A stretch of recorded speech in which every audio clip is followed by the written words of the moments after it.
Born resident Eddie Harrison served his country for more than 3 decades in the Army and Reserve units.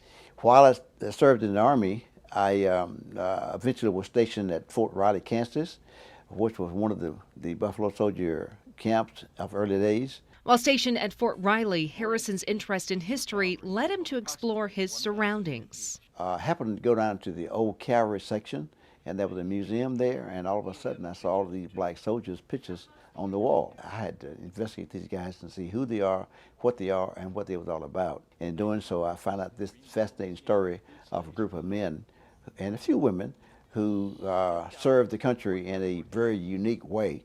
Harrison learned these men were Buffalo Soldiers, and the more he studied, the more he learned of their dedication and service to their country. He was proud of their valor and honored to know he, too, was a part of their history. One reason I classified myself as a Buffalo Soldier is that my father was a Buffalo Soldier. He was actually in World War I. Of those who were Buffalo Soldiers, Harrison learned many had been slaves before joining the military and had helped to settle the West. It was during this time in history where the name Buffalo Soldiers had been bestowed on them by Native Americans for the way they fought in battle, like the sacred buffalo. They used the methods they had been taught and had been brought down since, I guess, the African days. That if you see an enemy, you charge the enemy, and you attacked him before he attacked you, and you probably had a better chance of winning. And one of the most important battles to win was that of settling the West. They laid out the railroad line, they mapped all the country, they established forts, they captured bandits and railroad thieves and bank robbers.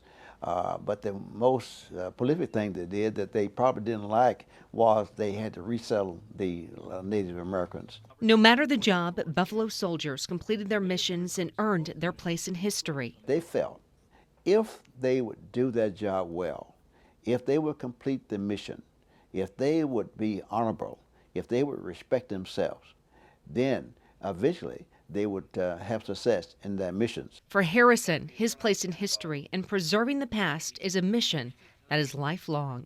So a Buffalo Soldier then become a person who has a certain zeal, desire, and ability to complete a mission.